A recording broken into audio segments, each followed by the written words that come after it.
different homework to do. And in addition, as the two leading economic powers in the world, this kind of development strategies of both sides surely will have a profound repercussion for the other side. I have already read quite a few publications here in Europe about China's 15th five-year plan, and I think there will be more events to follow. And also the blueprint covers many areas. So today, I think we are going to focus on those highlights which might have more direct implications for Europe and China, and also Europe-China relations. So let me introduce the speakers today. First of all, Madame Ceren ERGENC. She's the research fellow of the Center for European Policy Studies, CEPS. Her research career focusing on China studies and the European Union's external relations. And her expertise lies in examining China's domestic and international policy processes, its investments across the greater European region, and the intersection of industrial policy making. And the second is Mr. Daniel BALAZS. He's the research fellow of RSIS in Singapore.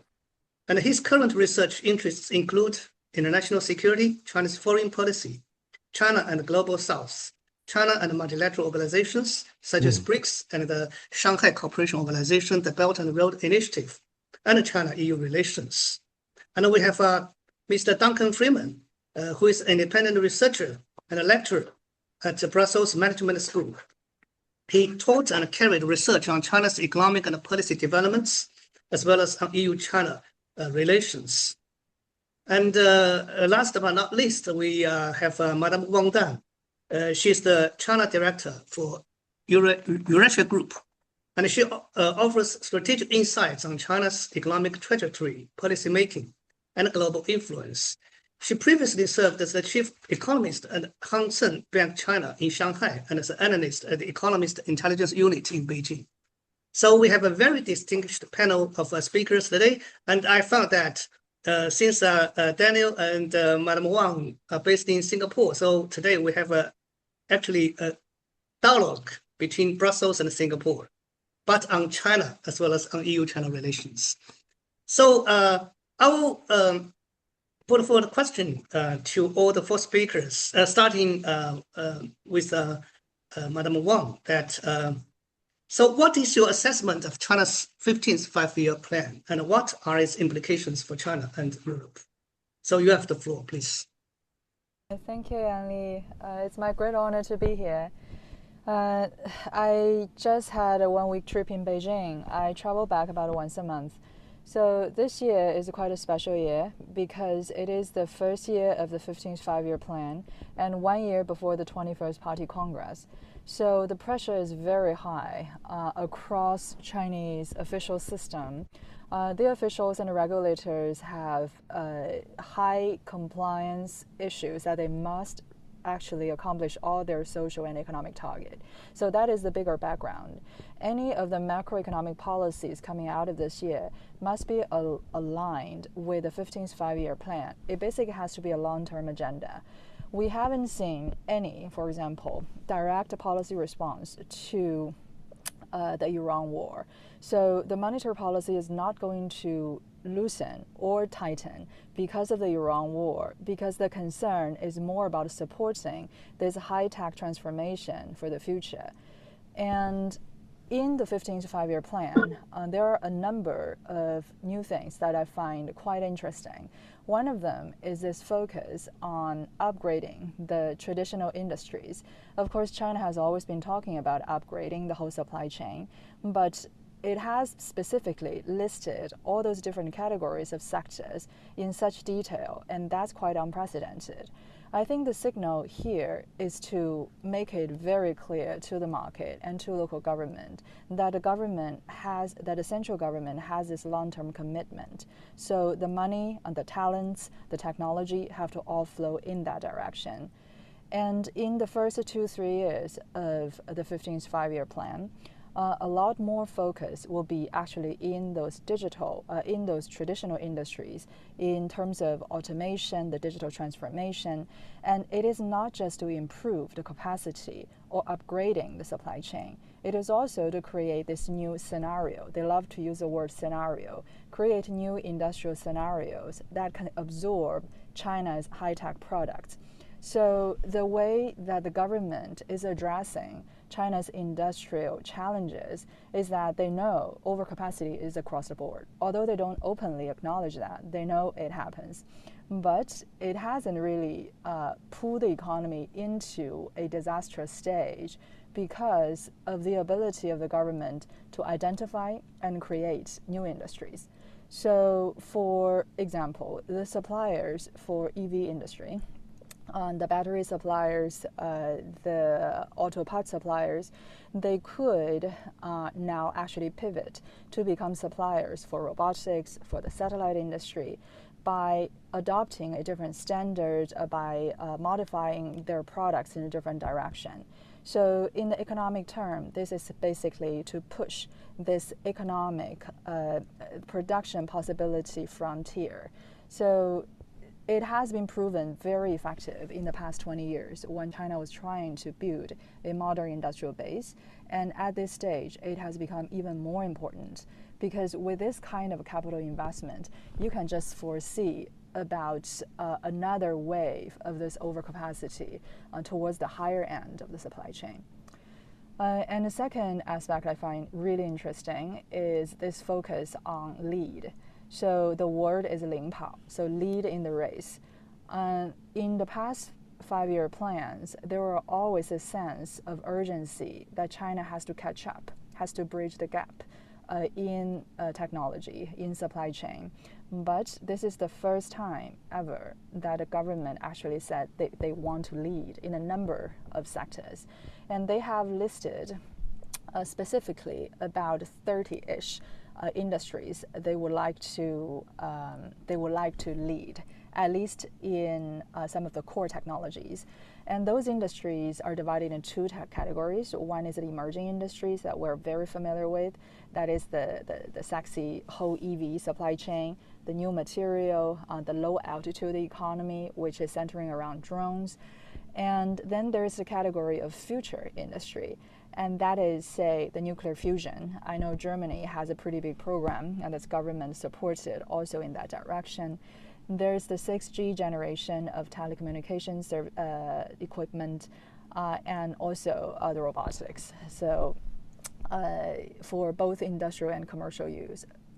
And I can see that this is good news for the capital market because you know exactly where the money is flowing into. But at the same time, for other countries, for other industrial economies, particularly Europe, Japan, Korea, this is going to be a bigger hit because that means replacement.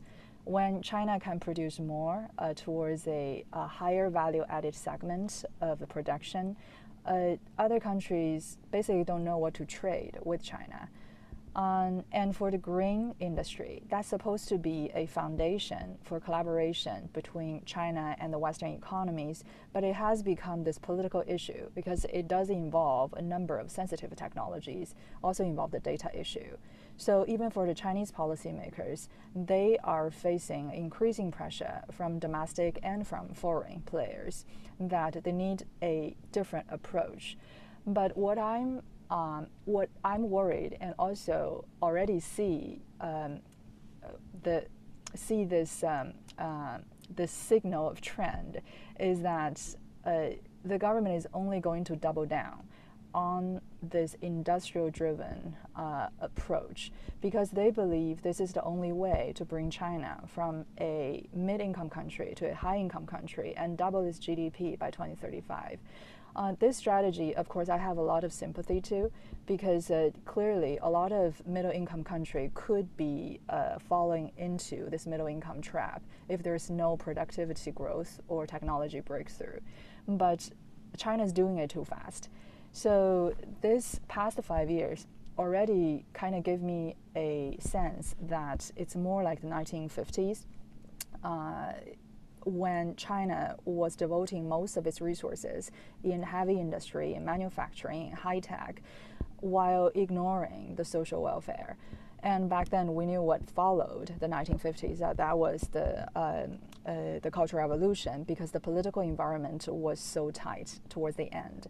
And this model is highly risky. I'm not saying today's China is like the 1950s China in every aspect, but again, we're not really seeing the kind of economic rebalancing happening in China. The focus is not in consumption. It is not that Chinese consumers are suffering because they do not have a affordability problem. Actually, they're fine. But the social welfare is jeopardized since the investors, the governments, are unwilling to invest more in those directions. They are not awarded in investing in those directions. They're only awarded when whatever they do is aligned with this high-tech long-term agenda. So I find it quite a risky scenario, but in parallel, it also means the Chinese government as a whole, towards diplomatic issues, towards geopolitical issues, will be more cautious because there's this high pressure in domestic economy. All right, I'll stop here. Okay, thank you, Madam Wang. And you gave a very excellent sketch of what China's 15th five-year plan looks like, and its highlights, and it's also some thoughts on that. So we can come back to that later. And then I might give the floor to Ceren in Brussels. Maybe you could have some thoughts on this. You have the floor, Madam. Thank you. And thank you for this excellent introduction by Wang Dan. I perhaps don't need to say much about the specific sectors to watch after the new five-year plan. It has been discussed by both different experts, scholars, but also stakeholders, both in Europe and the EU's Asian partners as well. So as Dr. Wang said, there are future industries, robotics and quantum, emerging industries. Well, they have emerged, I guess. So let's say strategic industries, biotech, semiconductors, advanced chips, and the traditional industries, of course, chemicals, which are, I think, going to be important for the new materials in the future, and shipbuilding, digitalization of ports and whatnot. And as I said, like these have been highlighted by European and Asian partner stakeholders, like EU CCC, the EU Chamber of Commerce in Beijing has been flagging the biotech industry's development in China and its impact on the European biotech markets and developments, or the Asian countries that have digital partnerships with the EU have been flagging quantum as an emerging or future industry. So we are kind of aware of these future sectors to keep an eye on. So what I want to talk about today is a broader development that has been going on, of course, but now also imprinted in the five-year plan as well, which is the ecosystem approach. The AI Plus initiative. On the one hand, of course, the name, the term for applied AI or industrial AI, that's now in the economic rivalry between China and the US. China is obviously taking the path of using the AI for industrial upgrading, unlike the US using it for commercial purposes through LLM models. And this industrial AI is by nature, has a stack nature. So it is a cross-cutting layer across all industries, right? So I want to talk about this ecosystem approach that deserves attention, I think, in the five-year plan, which is again explicitly pronounced and goes beyond these individual sectors, let's say. Robotics or quantum or chips, biotech, and new materials and whatnot. So this ecosystem approach does two things. One is combining or using applied AI, industrial AI across all the industries, and combining different priority areas like energy security, decarbonization, climate with digital developments. And there are different motivations behind that, of course. Again, as I said, the stack nature of the high technologies requires that. But there's also a response to external dynamics as well. And one of the response is the vertical integration as a response to de-risking attempts by first US, but then increasingly so by the EU and the other middle tech powers, let's say, especially in Asia. And when we look at the supply chains, we see the vertical integration domestically in the traditional neighborhoods, Southeast Asia, but increasingly so in Europe too, since we are talking about its impacts on Europe. It's something to watch out for Europe. That's well, two things I want to highlight here. One is uh, the vertical integration of supply chains in the hinterlands of the ports or the terminals, either purchased or operated by Chinese companies. That's one thing that now I'm going beyond, of course, the 5-year plan, right? I am just putting in the findings of research into this to interpret that. And then the second highlight is the acquisition of SMEs in the supply chain networks in Europe. And I want to come back to this SME question actually at the very end for the path forwards for Europe. But before that, let me talk about one more motivation for this ecosystem approach for China. Again, as a response to external crises, the energy security. Both triggered by, well, obvious energy crises like the Iran war and the closure of the Strait of Hormuz made it clear the importance of imports diversification and innovation in renewables. And China has been very good at that. Now, the rest of the world and Europe is realizing that China has diversified and secured its traditional energy supplies. But I want to add one more layer to that, and say the merging or stacking of applied AI data centers and the use of industrial AI with the energy security, both in traditional energies and renewables, for electrification. So electrification is not only for energy security, but for industrialization as well. So I'm going to give two examples for that.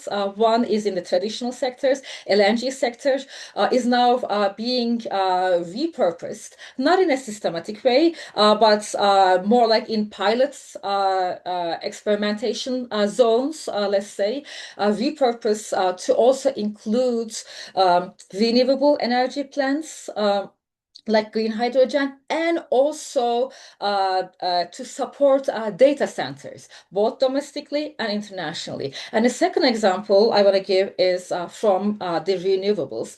As we know of the solar and wind dominance of China, China's dominance in global markets has its roots in the overcapacity problem in China, but the the outcome, the dominance in the global markets is actually combined with China's own electrification and the storage capacity is actually helping China to again repurpose its renewable sector for an energy exports purpose as well, or like redefining itself beyond its own energy security as an energy exporter, arguably down the road for Europe as well. So these are the highlights that I want to make, and I'm going to just conclude very quickly with what the EU or Europe can do about that. And I think there's a growing understanding in Brussels about that. We are moving past decoupling and even like absolute de-risking understanding here in Brussels, I think. The talk is more about strategic de-risking in selected industries and a better nuanced understanding of different sectors and how Europe can engage with China in different sectors or issue areas, let's say. So Europe, in my opinion, has two options. One, what I call a negative de-risking, trying to protect its native industries. But here I would like to warn against the trusted supply chain idea that is detrimental both for European own domestic industries, but also its global partnerships as well. So it is better to rethink the trusted supply chain idea and seek collaborations with Chinese suppliers, both SOEs and SMEs actually in China, or the third parties like the Asian countries who collaborate with the Chinese SMEs. So that's one thing. And the second thing is it's like a more positive de-risking idea, trying to create alternatives to Chinese supply chains with, again, European SMEs and Asian partners, like the India FTA aims to achieve in the renewables and digital fields. But let me wrap up with my emphasis on the SMEs. I think the SMEs need to be mobilized and informed to a better informed, proactive engagement with their Chinese counterparts. Thank you. Okay, thank you, Ceren. So you raised a lot of interesting questions, including energy security and supply chains, and we will come back to that later. So now I will give the floor to Daniel BALAZS, who is in Singapore. So you have the floor, sir, and he has a PowerPoint to share. Thank you, Mr. Yang. Please give me a second to.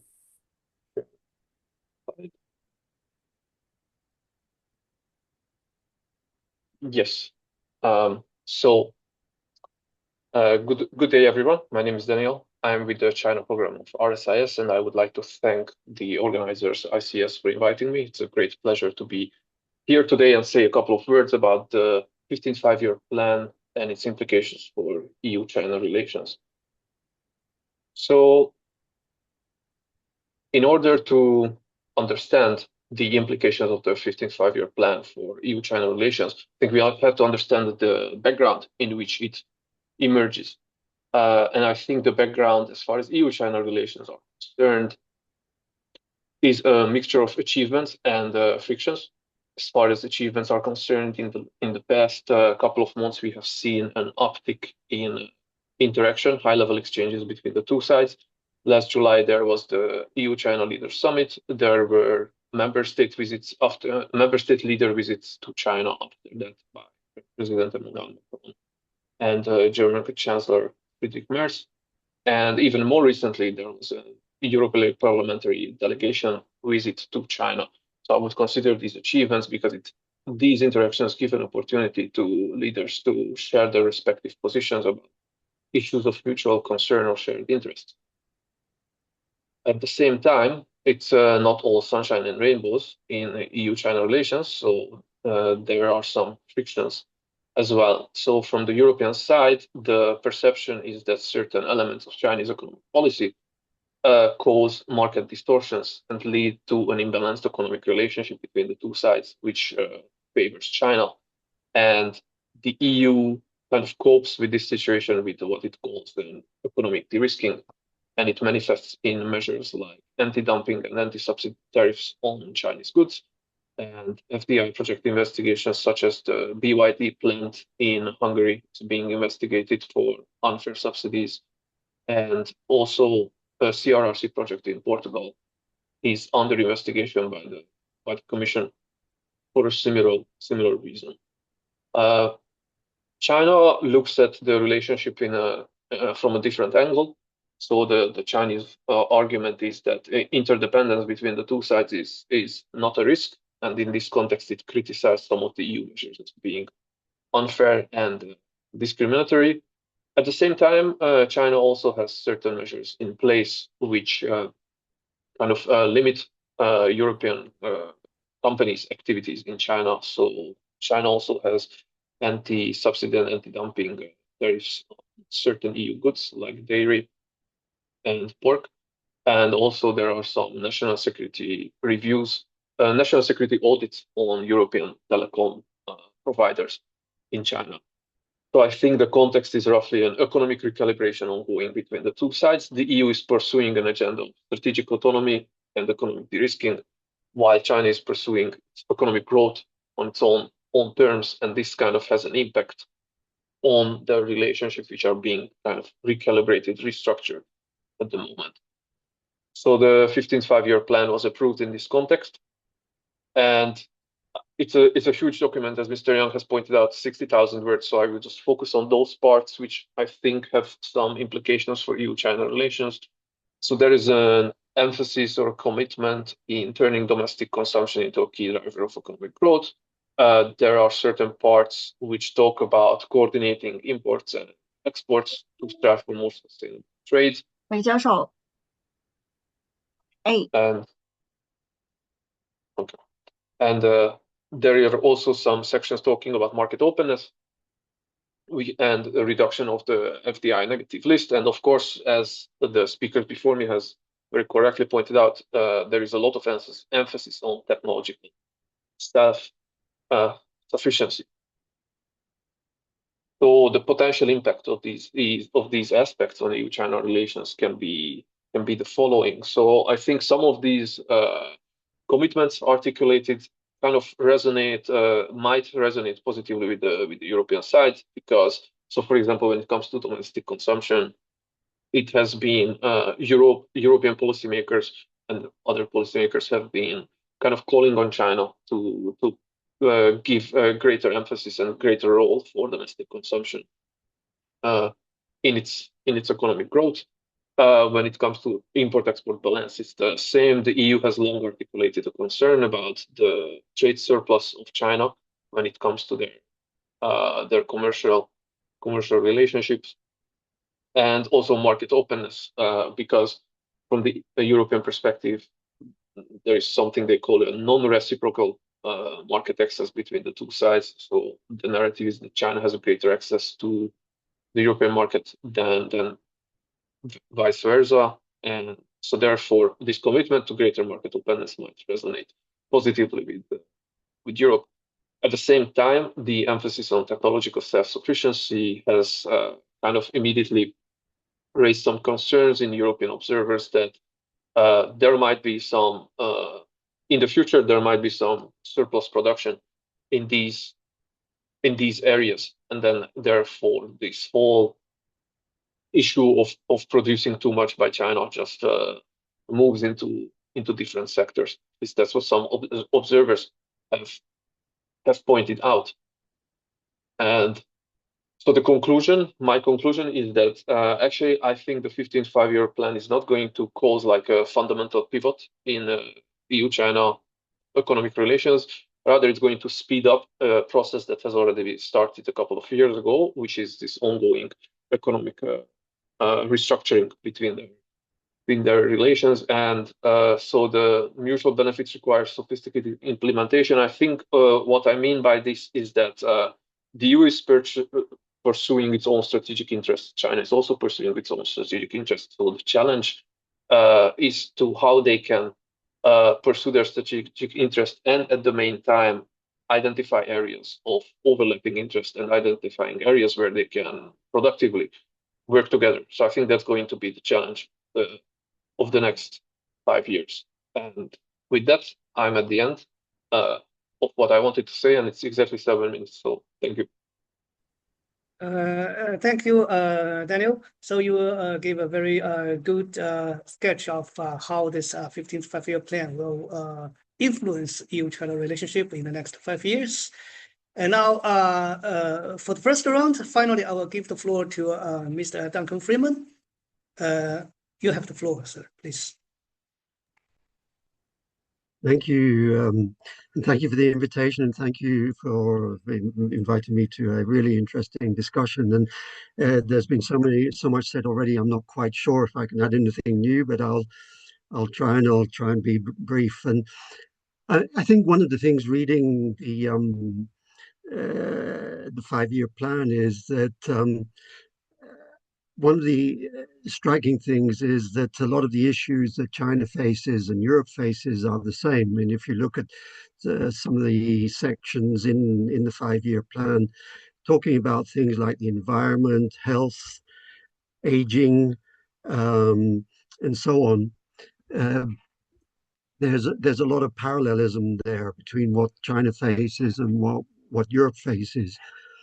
On the other hand, there are a lot of areas where, as has already been highlighted, there are potential conflicts in the China plan and what Europe is trying to do in its own economy. And these conflicts or frictions, whatever you want to call them, have been going on and have, I think, become more intense in the last few years.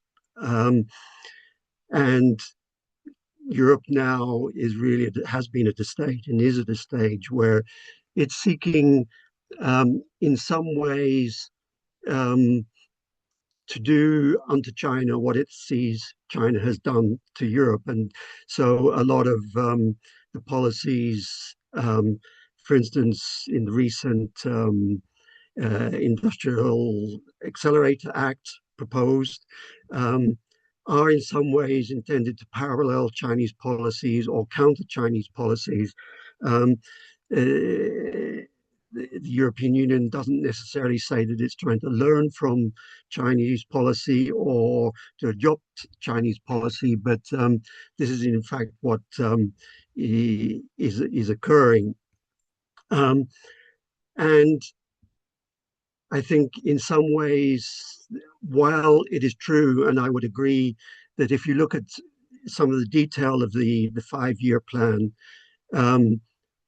it does actually address some of the issues there that, from a European perspective, are seen as being problematic. And there is discussion of, which is hardly new. I mean, this discussion has been going on for many years, of rebalancing of consumption. And there's quite a sophisticated discussion of the need to redistribute the benefits between different factors of production. And so that there is an address there of the imbalances, domestic imbalances, which are believed to cause the external imbalances of the Chinese economy.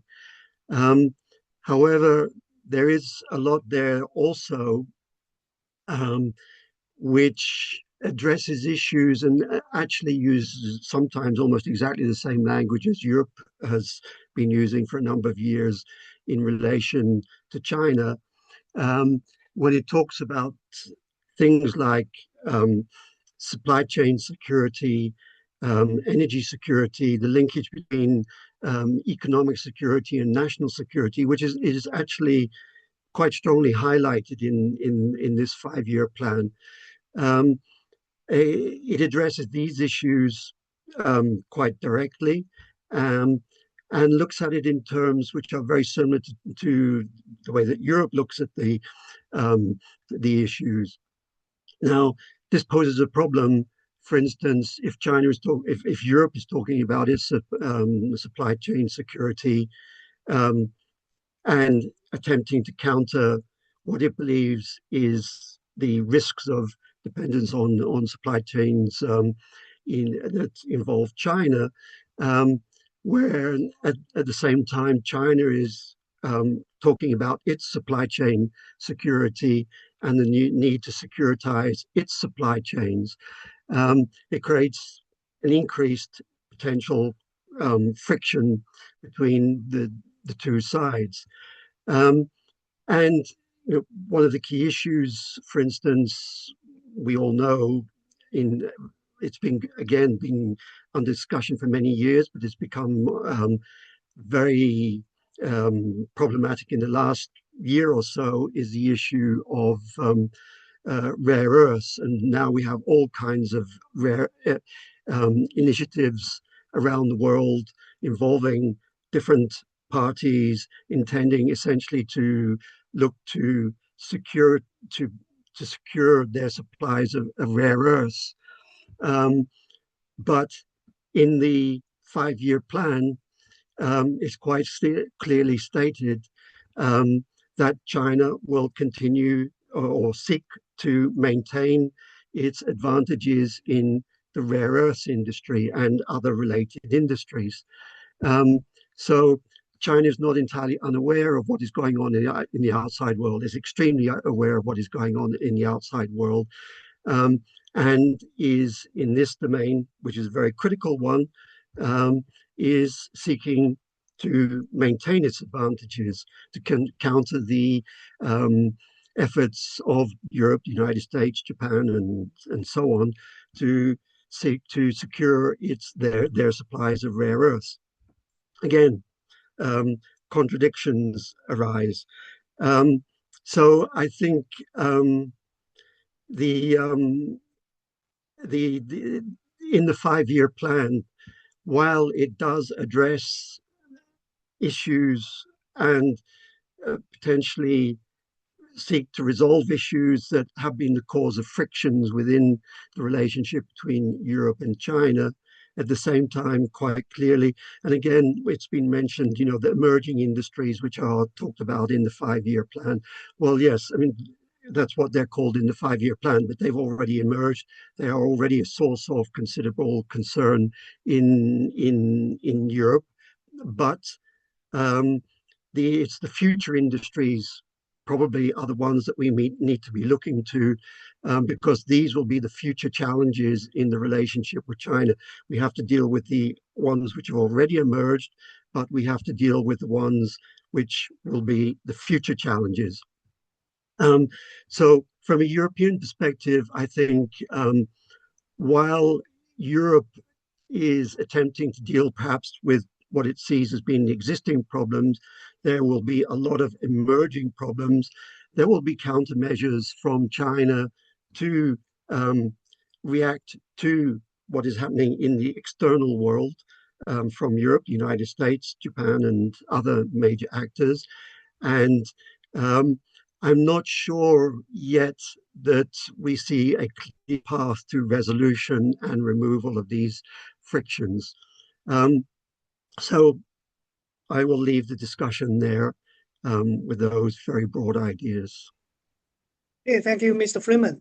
So that I think based on what all the speakers have been saying, I think there are actually two keywords for China's 15th five-year plan. One is the development, another is security. So I think these two concepts are also highlighted by China's government through all these years. So they are very much closely interrelated.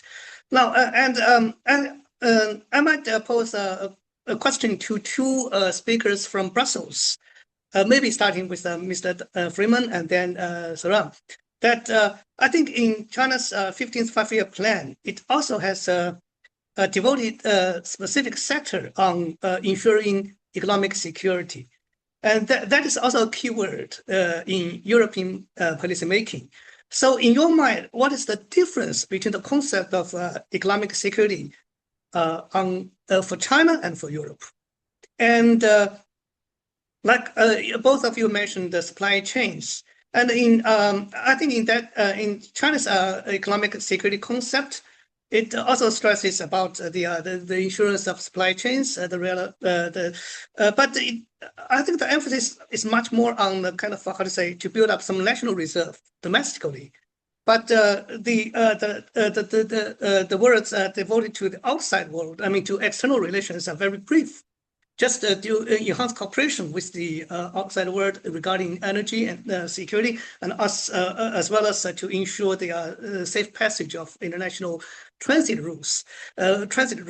So in this regard, do you think there will be more competition or potential cooperation between China and Europe in this regard? So maybe starting with Mr. Freeman. Well, I think that's a very interesting question, of course, and it's been really highlighted in the last few weeks as a result of the Iran war, which has really focused the world's attention on energy and energy security. And in Europe, we have the perception that we have been shown to be extremely vulnerable to our dependence on external energy supply in general, and particularly the energy supply coming from the Middle East.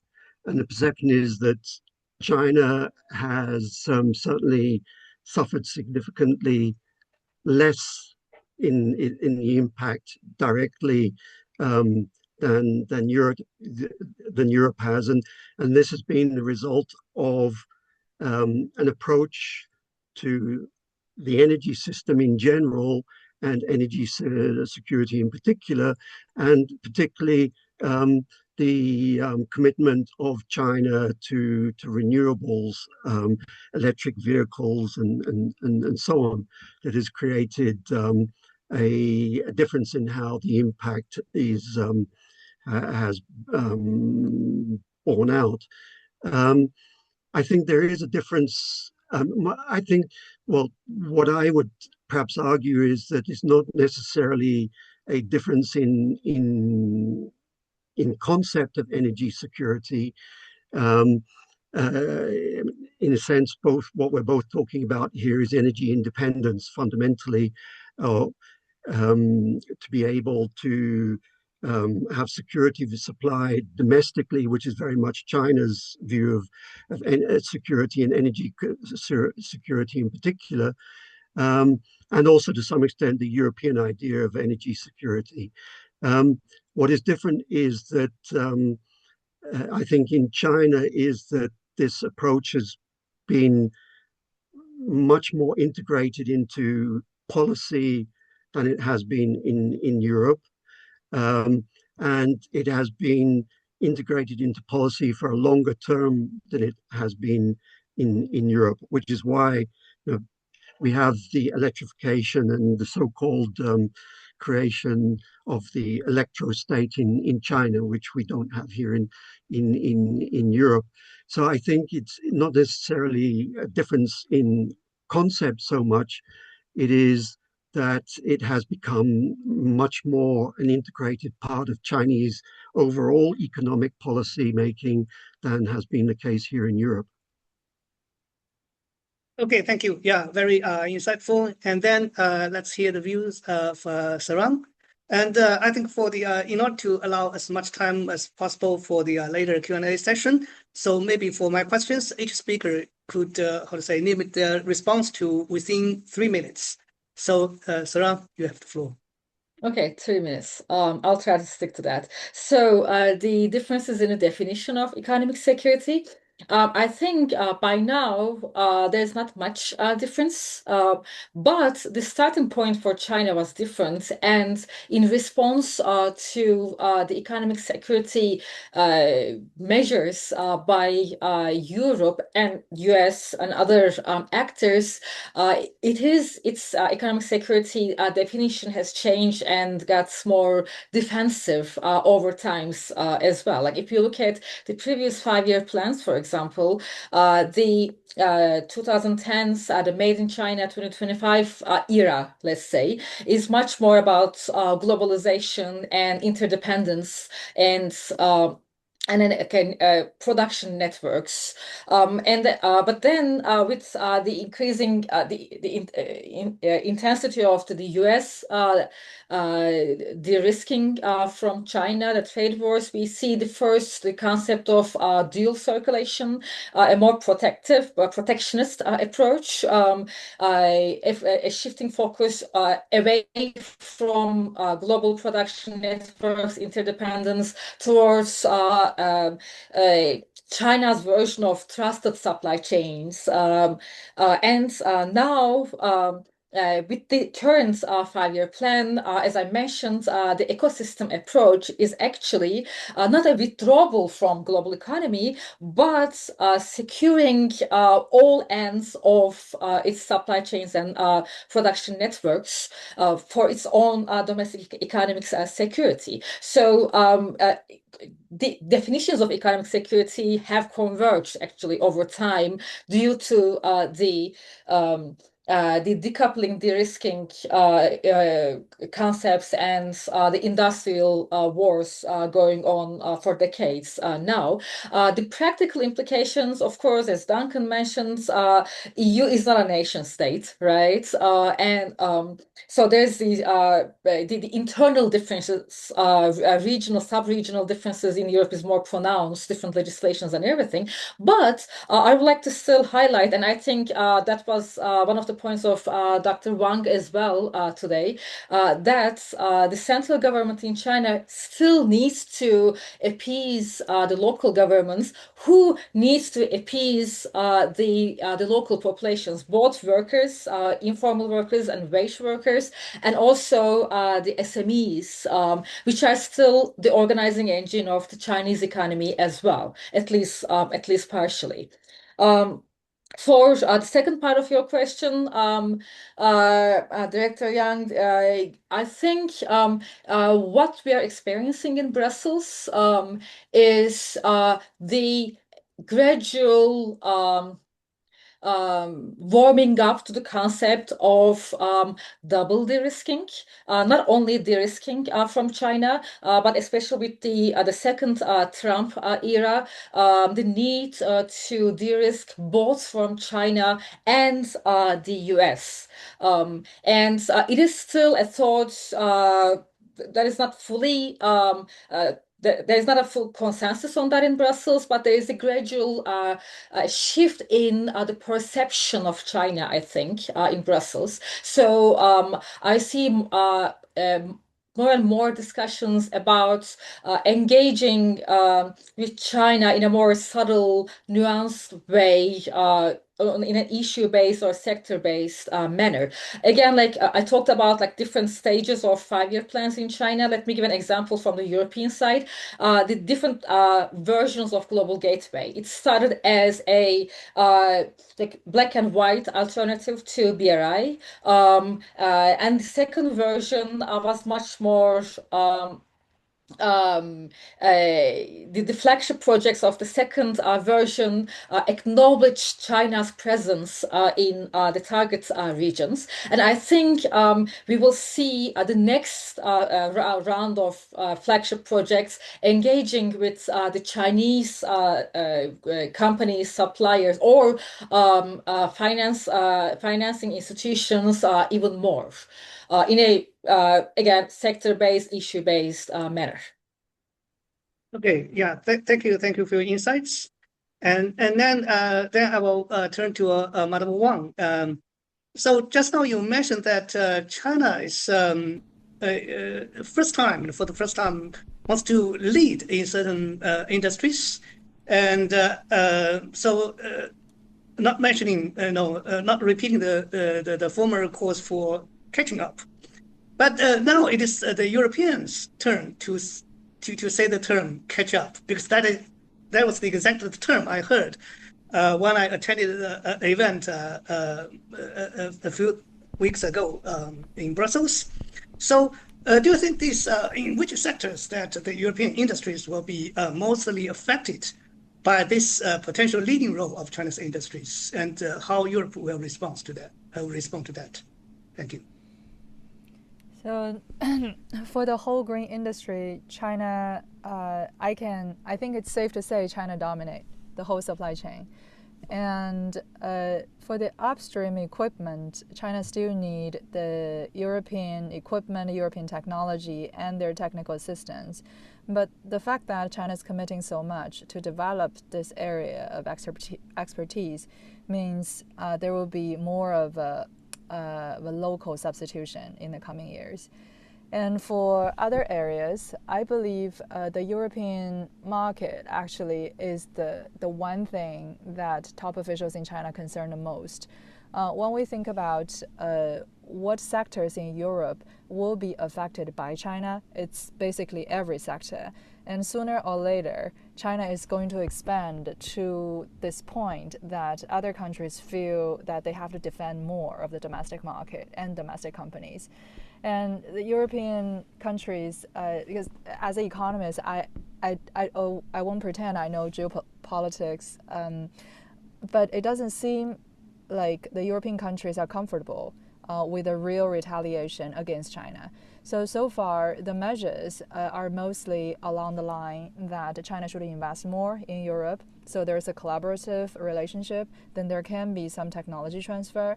But for some major European projects, they're not open to China anymore if it's involving like data privacy and other sensitive technologies.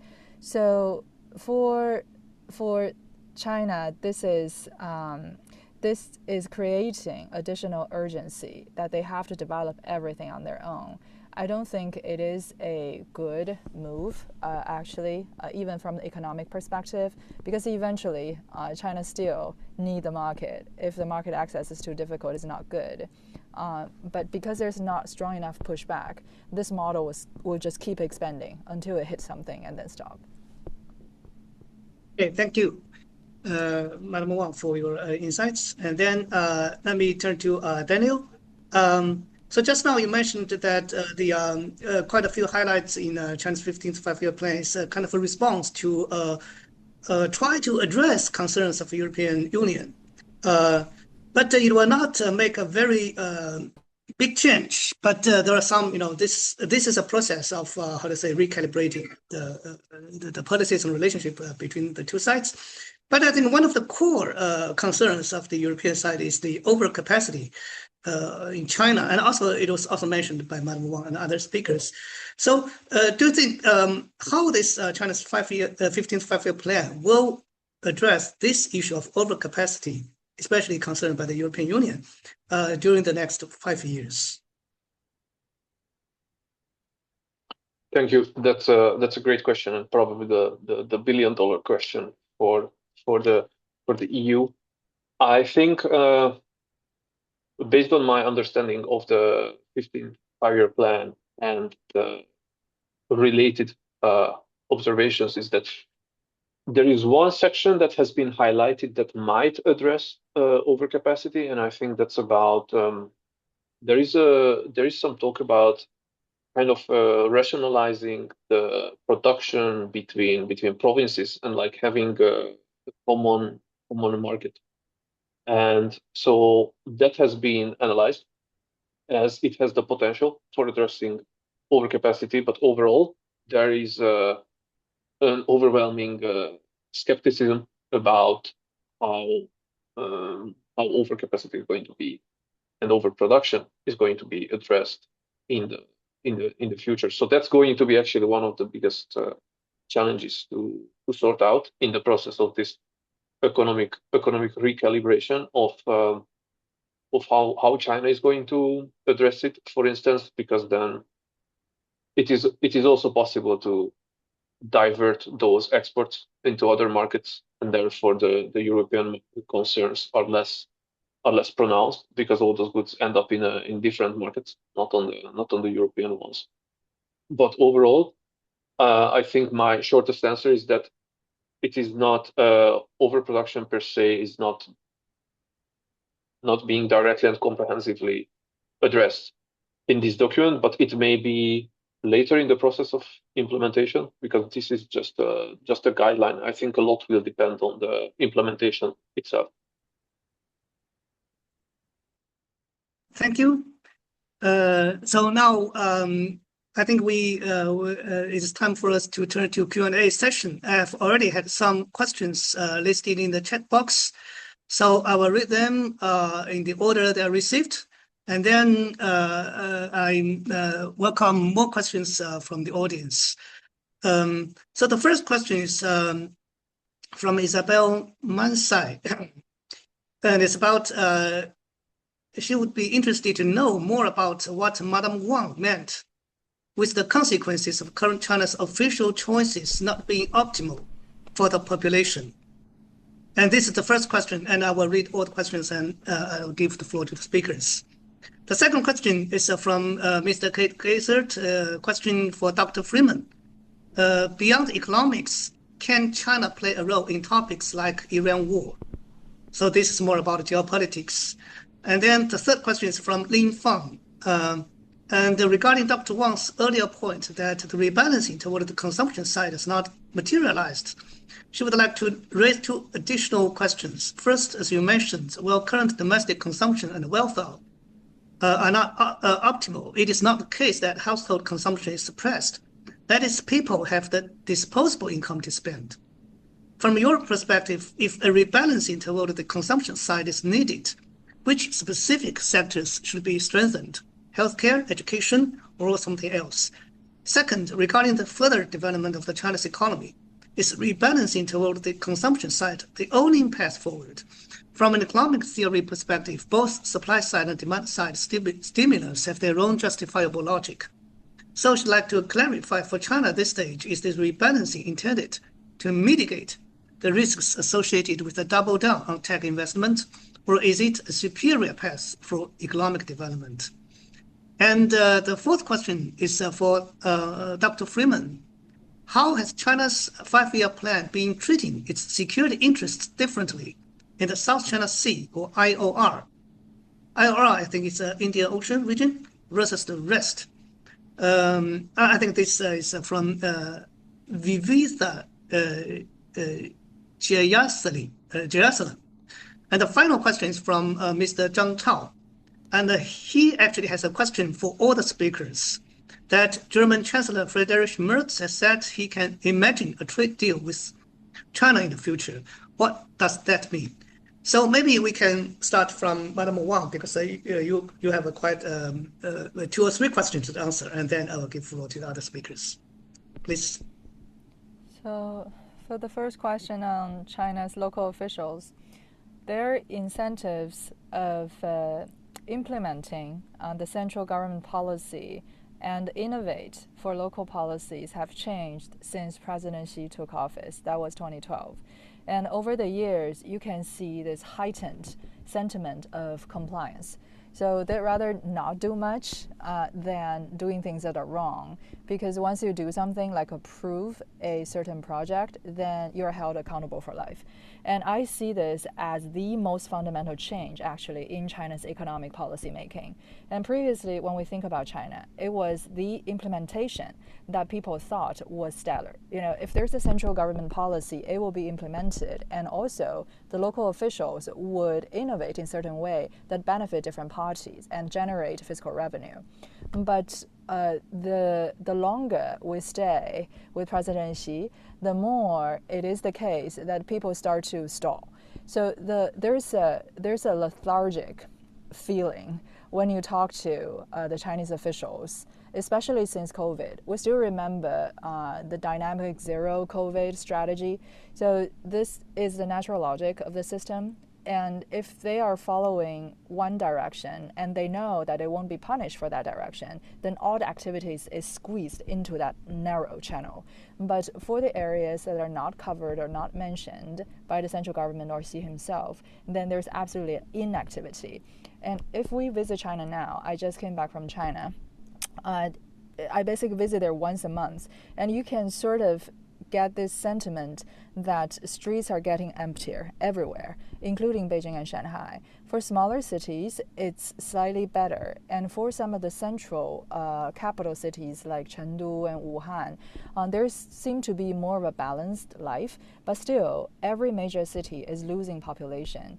It is related to the demographic decline, but also it is a reflection of this lack of opportunity in the economic centers that used to generate a lot of GDP and a lot of jobs. So this is, I believe, this will be a very deep transitioning, and it will be the case for many years to come. And then for the second question on consumption, economic rebalancing, this is quite a complicated question because, for one thing, Chinese consumers are actually doing great.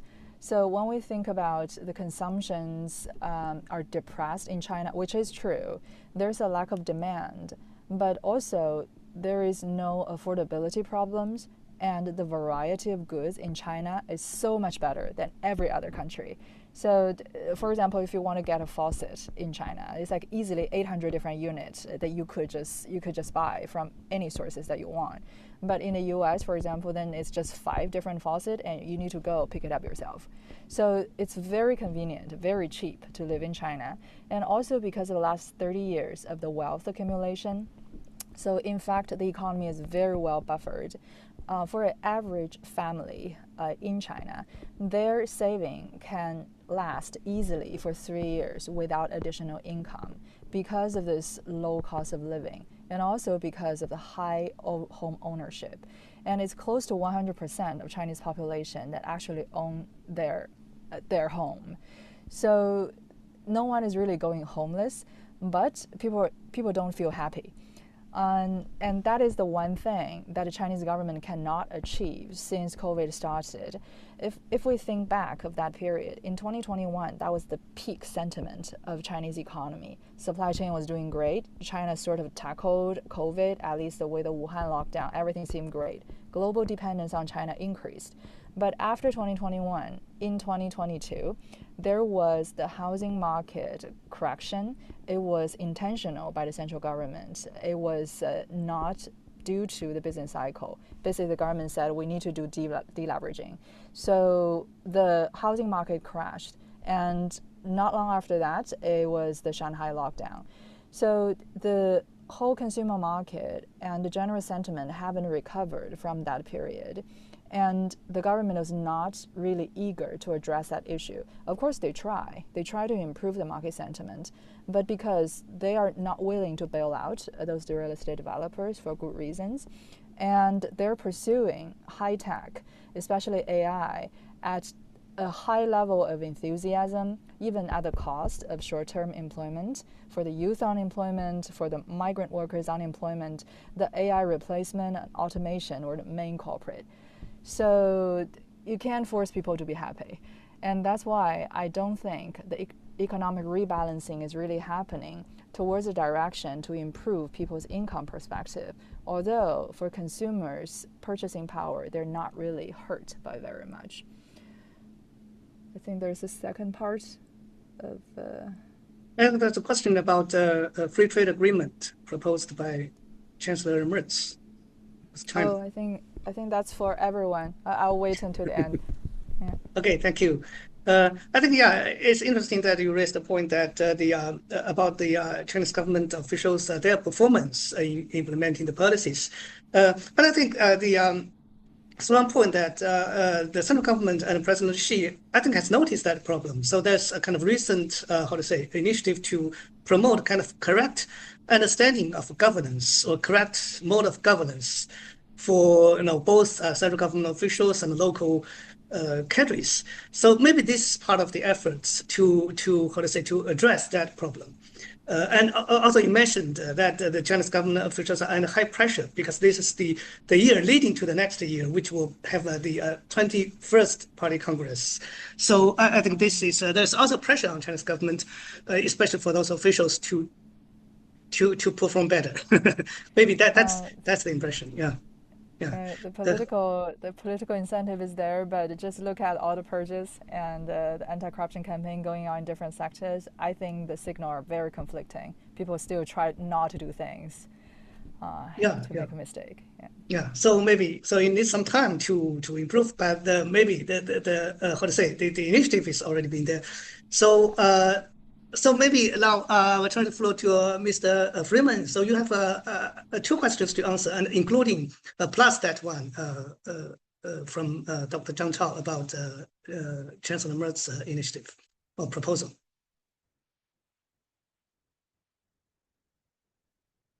Hello, Mr. Freeman, are you there? Hey, yes, sorry. Thanks for the really interesting questions. I think on Iran, well, I mean, I'll be very brief. This is not really my area at all, but I think that quite clearly, from the point of view of China, although it's perceived to have weathered this particular storm better than maybe other parts of the world, it is still highly disruptive. China has sought to play a role, as it often does, as a mediator, or it talks about always talks about the need to negotiate, settle these problems peacefully, and so on. But quite clearly, China is not a major party here. I mean, we're talking about United States, Israel, Iran, and the immediate neighborhood. So it has a limited capacity here really to influence events, although apparently President Trump has said that China did play a role in bringing about the ceasefire. But quite clearly, China has an interest here in a peaceful, stable Middle East. On the question related to the South China Sea, well, the 5-year plan is not the place to discuss specific security problems like the South China Sea or anywhere else in the world. So you do not see, there is a section on national security in the 5-year plan. It sets out a few very broad principles, but it does not discuss specific, what you could call traditional national security issues. It talks about issues like food security, energy security, and so on, which are more economic security issues, but it doesn't talk about the South China Sea.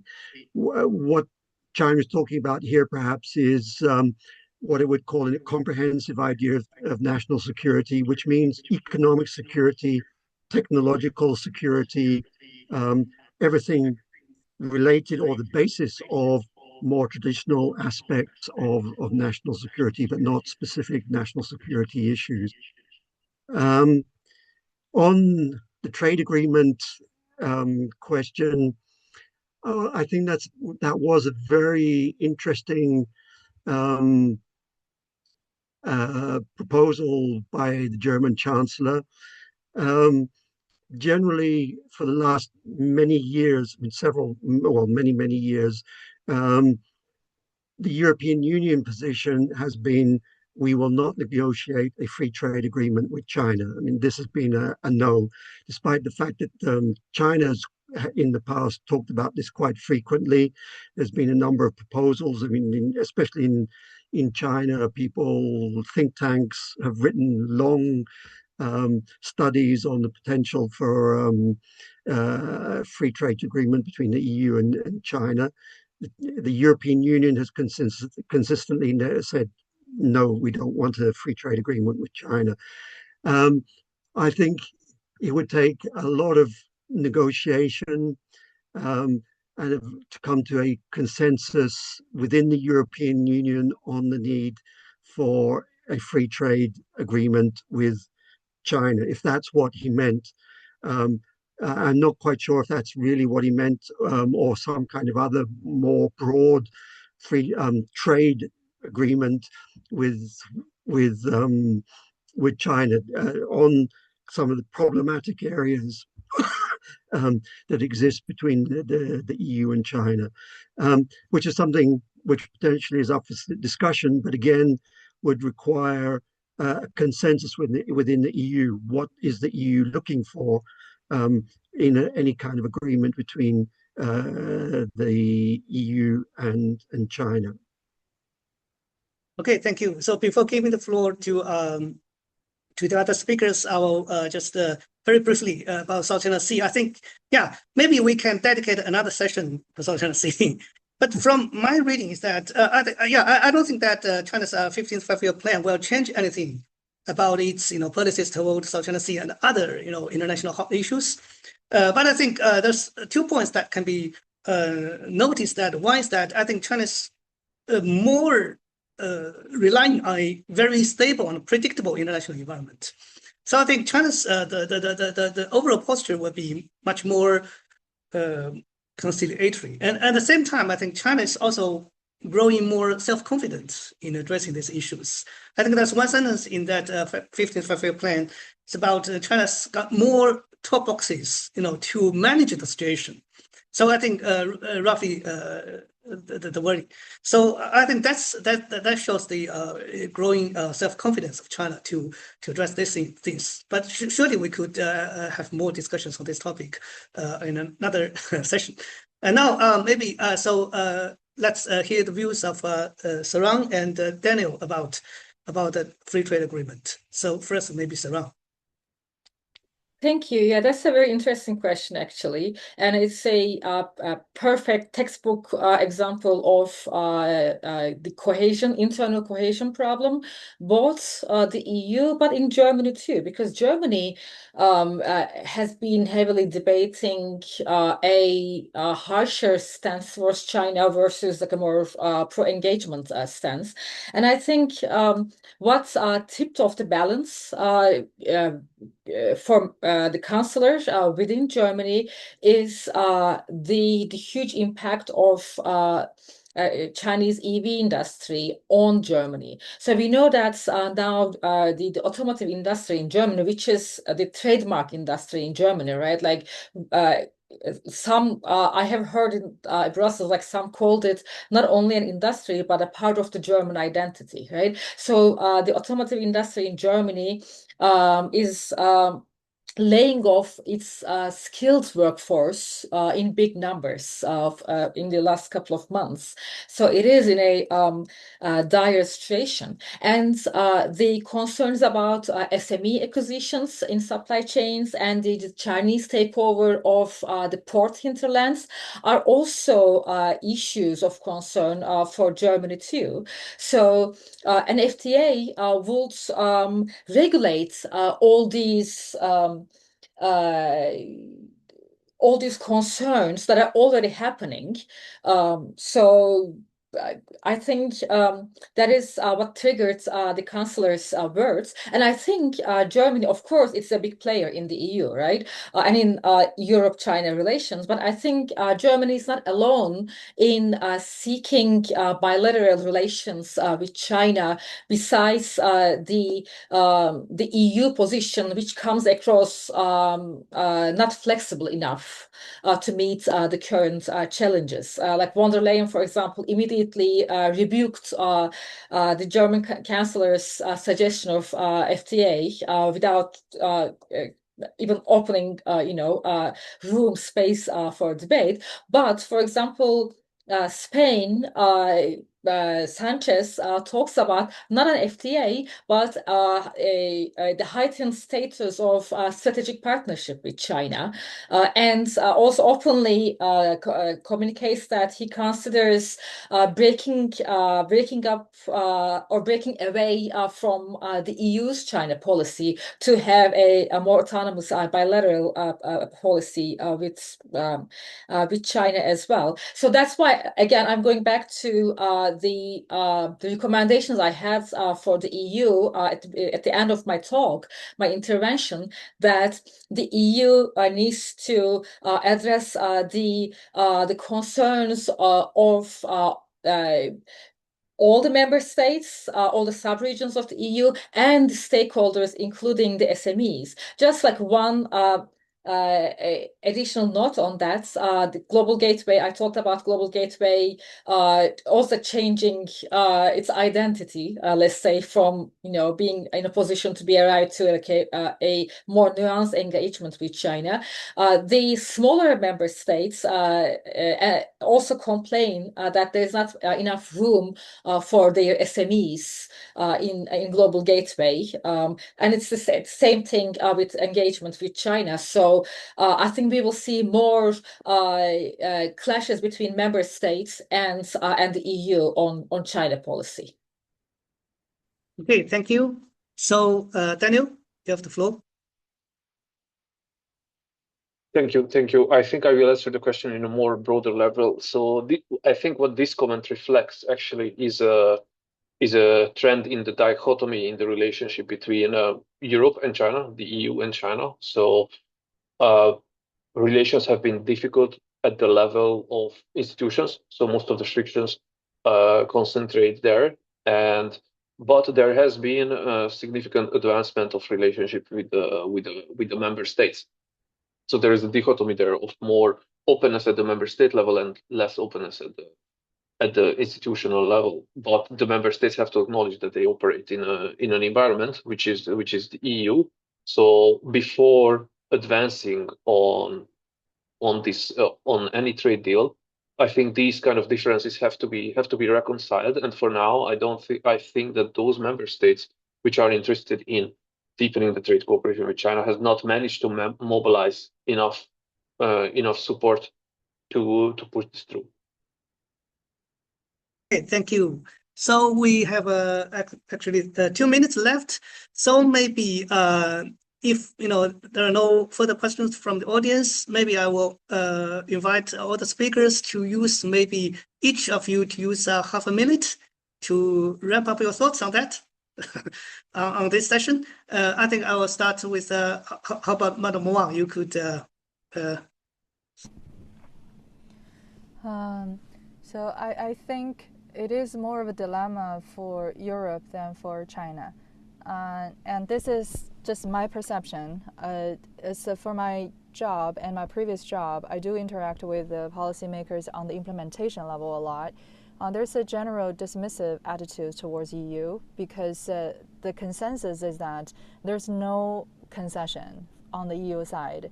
Despite all those high-level visits to China, it is still the long-term competition, it's still the de-risking. And for China, the only way to sustain its own growth momentum is by being self-sufficient. So I don't feel this sense of more collaborative attitude. At least so far, China hasn't met EU in any issues halfway. So my conclusion is that I think the best strategy for both sides is to find a way of breakthrough, maybe climate change, maybe some other less sensitive topics. But the reality is probably that China is going to, it is on the path of taking more share of Europe.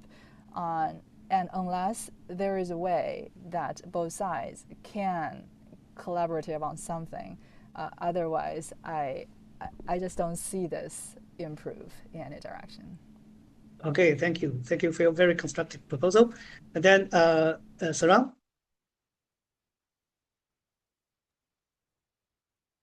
I actually wanted to highlight similar points. Besides, my previous suggestions about stakeholder engagement, I was thinking about all the geopolitics questions that were addressed to Duncan and how they're relevant to Europe-China relations, and I think. we should focus on multilateral governance and China's increasing presence and sometimes even assertiveness in issue-based multilateral governance organizations. And less so on regional potential conflicts. And there is room for cooperation between the EU and China in a lot of issue areas, even including cybersecurity, actually. In certain very specific technical areas, China and the EU are actually on the same side vis-a-vis Russia, for example. And climate definitely is one of the issue areas. And there are, of course, other issue areas that they are not seeing eye to eye.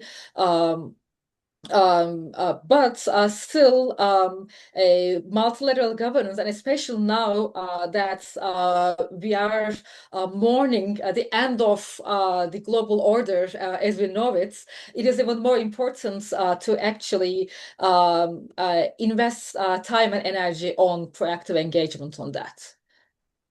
Okay, thank you. Then Daniel, and finally, Mr. Freeman. Yes, very briefly, I agree with the speakers who spoke before me. I think at the EU, there is a certain level of recognition that has to be a level of more collaborative relationship with China. So I think the broad conviction is there. The question is how can the EU meaningfully pursue its strategic goals while also collaborating with China? That's why I think both sides kind of need these kind of pathfinders who find a common way forward, because both sides would benefit from it, especially in the currently globally fragmenting world. Thank you. Okay, thank you. So, Mr. Freeman, you have the final say. Okay, well, thanks. I'll try and be brief. Well, I think we don't find the answers to the problems between the EU and China in the 5-year plan. I think from an economic response point of view, one of the things which really strikes you from the 5-year plan is that there is a coherent, comprehensive view in the 5-year plan of China's development, not just economic, but much more broadly, for better or worse. It's there. The European response, I don't think, is very coherent, and one of the things which we could look for is a more coherent response, not just to China, but addressing more fundamental problems within the European Union that need to be addressed. A last point, we haven't really mentioned him at all, but there has been some mention. But in as far as the sort of review of the EU relationship with China, I don't see that really happening at the moment in any fundamental way, at least not at the top political level.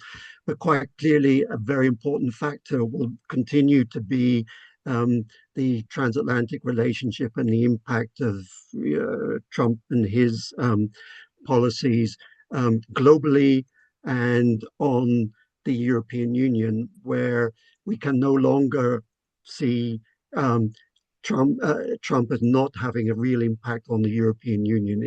He's having a serious impact. Von der Leyen was asked some time ago, did the EU need to de-risk from the United States? She said no. I think there are a lot of people in Brussels now who would say, yes, we need to be de-risking from the United States. And that obviously implies perhaps a reconsideration of the relationship with China and what de-risking from China might mean. Okay, thank you. Thank you for your conclusion. And now, I'm not in a position to wrap up because we have covered a lot of points today and they have spoken for themselves. So that, but anyway, I just happen to notice that all the speakers today are they're English speakers and they can speak Mandarin as well. So that I think it's a very good point for communication. So because to understand China is better to understand Chinese language, and also the same way around with Europe. So anyway, I think it's all about communication and also about foresight because I think many speakers talk about something happened 5 years ago. So you see that in 5 years, a lot of things could change. The world has changed. So 5 years ago, nobody could foresee that the world is in such a current status. So that for this kind of very unstable and unpredictable world, so communication and foresight is very important, and especially for our scholars to exchange views, to keep dialogue. So altogether, to help to shape the world environment for better benefits of both sides. So I think that's my major takeaway for today's events from today's event. And I would like to thank you very much for all the speakers and for your excellent views, and also for the participation of the audience. Thank you for your patience and your contribution. And so I look forward to seeing you again very soon. So RSIS will continue to hold events like this to enhance dialogue. And so very much thank you, and happy weekend. 感谢主持人，拜拜。 Thank you, bye bye. Thank you, bye bye.